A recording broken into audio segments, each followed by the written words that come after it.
Hey y'all, I'm Tomato Justice, and I am a bit of a hardware nerd. I like computer hardware, I like building PCs, and I've worked in the field a little bit, and it's a lot of fun for me. I enjoy the whole realm and news and that sort of thing. And speaking of news, Tom's Hardware recently got their hands on one of Intel's new processors, the i7-4770K, and that belongs to the Haswell code name. These are the new ones that are going to be released in June. So and they benchmarked this chip. So we get a bit of an idea of how it's going to perform compared to the current generation, which is codename Ivy Bridge, and the previous generation, which was codename Sandy Bridge. Before that, you had Linfield and Clarkdale, and those were the first gen i3, i5, i7 processors. So Tom's Hardware found through their processes, and you can look at, I think the most telling one is the per clock performance. I'll link the full article in the description. Basically, Tom's Hardware concluded that the new processor, the 4770K, is about 7 to 13% faster than Ivy Bridge. That's about the same performance jump that we got from Ivy Bridge to Sandy Bridge. And that's new. Intel uses what they call a tick-tock release schedule, meaning they do a die shrink as a tick, and that means the process that they use, the actual silicon, gets smaller, or if you will, and then they make a new microarchitecture for their talk. And usually the microarchitecture change makes a bigger splash. It's a much bigger performance improvement than just the tick. The tick usually gives you the shrinking of the die, gives you better performance per watt, so it gives you better power usage and usually better overclocking, that sort of thing. But this time, both the last tick that we've had, and now seems the talk, is going to have the same kind of performance increase. Now, this is kind of a bummer for people who are holding out on Sandy Bridge processors, hoping that they'd be able to upgrade when Haswell came out, or even older processors, Linfield, Clarkdale, the first gen, i3, i5, i7, people on those systems that have been holding out for Haswell in hopes that it would be, more of an update than Ivy Bridge was. So that's kind of disappointing. The thing it does do better than Ivy Bridge is, instead of the 7 to 13% jump, there's a 20 to 25% jump in its graphics performance. Now, I don't know if you guys know the processors nowadays, they come with GPUs built in with them. Most of them do.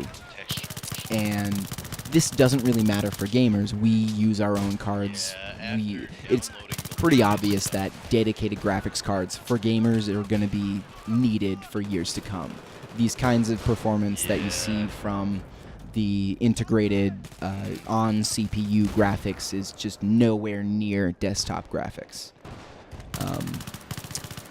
So yeah, this is kind of a bummer, because we don't care about the graphics improvements, and the IPC improvements, the performance improvements, are really not all that amazing. Obviously, it's still worth the upgrade if you're on probably a first-gen i3, but if you're still rocking Sandy Bridge or Ivy Bridge, there's absolutely no reason to upgrade.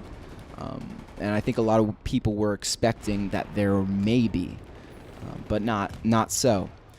So the other piece of interesting news that was stuck at the tail end of the article, and I was like, what? That's like super important. So, and I guess maybe it's just because the first time I hear about this, because I'm lazy and I don't seek out news. It seeks me. Anyway, Broadwell, which is coming after Haswell, likely in 2014, that's going to be BGA only, ball grid array. this moment here, oh my god. BF3.txt. Look at this. I need ammo, and you just jump off. You jump away. I need ammo. You jump off the okay. He died, and I was just like, You don't need a revive, do you? You didn't give me ammo. And then this with the stairs. It's like, what? How did I take that much damage? I'm not even, okay. But ball grid array, which basically means that we're no longer going to be able to buy a motherboard and then stick a CPU in it, and then perhaps in the future stick another better CPU, you know, upgrade or whatever. It means that the CPU is going to be soldered onto the motherboard from the get-go. You won't be able to buy a motherboard without an included CPU. You won't be able to upgrade your CPU without upgrading your motherboard, and likely RAM as well, which super sucks. That's terrible. That's absolutely awful. I hate that. I really would like the choice. It's going to totally take the fun out of choosing a motherboard or what have you. Now, the reason for this is likely because they're focusing even more on producing good graphics, which means that they need the amount of connections that having a BGA gets you.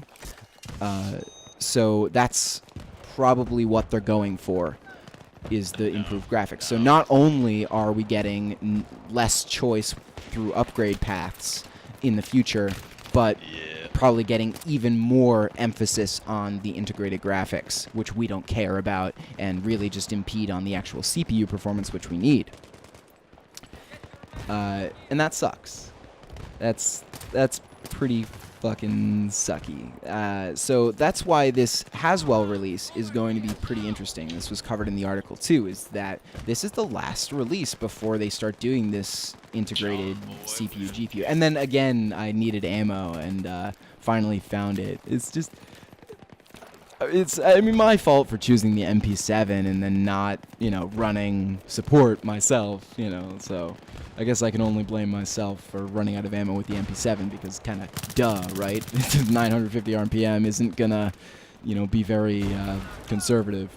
Anyway, overclocking is the elephant in the room here. Now, before Ivy Bridge came out, people were expecting, with the die shrink, as what usually happens, people were expecting a big improvement in overclocking capability. The Sandy Bridge processors were reaching 4.5 to 4.8 gigahertz on air, and people were really excited because the die shrink almost always gives you better overclocking. So people were saying, oh man, we're going to get 5 gigahertz on-air overclocks. And that's going to be so cool. But alas, did not happen. And part of the reason for this, not all of it, but part of the reason for this is because Intel, instead of on all or most of all previous generations of their processors, instead of using a fluxless solder between the CPU and the heat spreader, they used regular old thermal paste. Now, if you don't know, the heat spreader is the little metal square thing on the top of a CPU that covers the actual chip, and between that metal spreader and the chip is usually a solder, which is direct metal contact, and that spreads the heat well enough. But this time they used cheap thermal paste, which didn't work well. And modders were able to take off the, and you can do this at home if you want to, but I mean, prepare to don't be surprised if it kills your chip. But they were able to take off the heat spreader and apply better thermal paste, put the heat spreader back on, and they saw good improvements in overclocking, you know, a good 300 or so megahertz improvements. So were Intel to actually implement the solder on the chips, it's likely we'd see even greater, 400 megahertz or more overclocks with these chips, which would put us in the realm of 5 gigahertz. So I think it is definitely something that could have happened, but because Intel was looking to save money or what have you, or maybe they just saw an opportunity because the Ivy Bridge processors were so much faster anyway, who knows. But we didn't get the 5 gigahertz on-air overclocks that we were kind of looking for. And perhaps, you know, hopefully if they I mean, we don't know any details about this yet, so it's all speculation, but if they do go back to the solder, along with the 22 nanometer process that they're on now and the microarchitecture improvements. I do not see it being far-fetched at all that we would see 5 gigahertz on-air overclocks with Haswell. And you know, I'm gonna be either, you know, rejoicing in triumph or eating my own words come summertime, because we're gonna be able to see. But until then, it's really hard to know. But for overclockers, I think Haswell might be the last bastion of hope for us. And then I didn't see that guy at all, and I was like, where was the guy who was right behind me like a second ago? Did he knife him too? Because I didn't hear him. Anyway, because the next generation after Haswell is going to be BGA only, I can only imagine the difficulties that's going to introduce with overclocking. It's going to be pretty damn difficult and weird to deal with this sort of changing desktop market that's now moving more towards freaking system-on-chip style configurations. So the world is changing, and I'm a grumpy old man who wants my you know, overvolting and ridiculousness, and I'm sad. I'm pretty sad. I have yet to set up to get a third-party cooler for my 3570K. It's only running at 4.2 gigahertz on the stock cooler at the moment. And I know that might sound a little weird for those of you who know what I'm talking about, but I do have a very good ventilated case, so I can handle it, and you know, Arctic Silver 5 does the rest. Anyway, that's about it for now. This is some TDM on the new endgame maps, which obviously, maybe I should have said that 12 minutes ago, but whatever.